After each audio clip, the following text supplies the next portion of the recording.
Hello and welcome to One and All. My name is Laksha Jolly and I'm an intern at Lexis & Co. The- I am a third year law student at New Law College, Pune, and the topic for the day is general defenses and the law of torts. Torts can be defined as a civil wrong which causes the claimant a loss of harm or result in legal culpability for the person who has caused the claimant such loss or harm.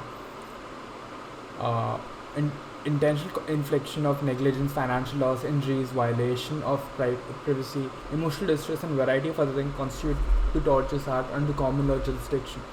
When law is brought against a defendant for the commission of tort and all the components of that wrong are present, the defendant is deemed accountable. Even in such circumstances, the defendant can avoid culpability by pleading one of the tort law's defenses. Today, we shall talk briefly about what are the various general defenses and law of torts. When a plaintiff takes an action against a defendant for a tort committed by him, he will be deemed accountable if all of the necessary ingredients for that wrong are present. However, he has various defenses at his disposal that he might use to relieve himself of any guilt deriving of the wrongdoing in tort law. These are referred to as general defenses. The defenses available are given as follows: voluntary non-fit injuria, wrongdoer is the plaintiff, inevitable accident, act of God, private mistake, necessity, statutory authority. First, voluntary non-fit injuria. In the event that a plaintiff willingly experiences harm, he has no recourse under the law of tort and is not permitted to complain about it. This defense is based on the fact that no one can enforce a right that he has freely given up or waived. It is possible to give express or inferred consent to be harmed. Wrongdoer is the plaintiff.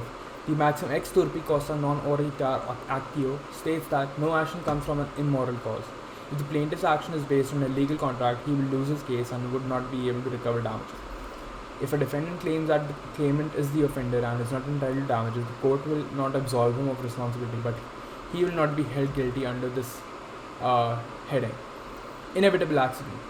Accident referred to an unforeseen injury, and if the same accident could not have been prevented or avoided despite the defendant's best efforts, we refer to it as inevitable accident. It is a strong defense because the defendant can establish that the injury could not be prevented, even after all the safeguards were taken, and that there was no intent to harm the plaintiff. Act of God. Under tort law, an act of God can be used as a good defense. In the case of Ryle v. Fletcher, it was acknowledged as a valid defense under the strict liability rule. Act of God and inevitable accident defenses may appear to be the same, but they are not. Act of gods are unavoidable occurrences in which natural forces play a part and cause harm. Heavy rain, storms, tidal waves, and other natural disasters, for example. The following items are necessary for this defense. Working of natural forces should be present. There must be an extraordinary incident, not one that might be fairly predicted and avoided. Private defense. The law has guaranteed permission to protect one's life and property, and it has also granted permission to use reasonable force to safeguard one's life and property. The use of force is only justified in cases of self-defense. An immediate threat to the person's life or property must exist. Mistake. There are two categories of errors: a legal blunder, a factual error. The defendant has no defense in either circumstance. When a defendant acts on the basis of mistaken belief, he may be able to employ a defense of error to avoid culpability under tort law. Necessity. Even the act was done purposefully, it is not actionable and serves as a good defense if it is done to prevent greater harm. Private defense and an unavoidable accident should be distinguished. The following considerations should be made. The harm is inflicted on an innocent person by necessity, but in a private defense case, the plaintiff is the perpetrator. In the instance of necessary harm, the harm is done on purpose, whereas in the event of an unavoidable accident, the harm is produced despite efforts to avoid it all.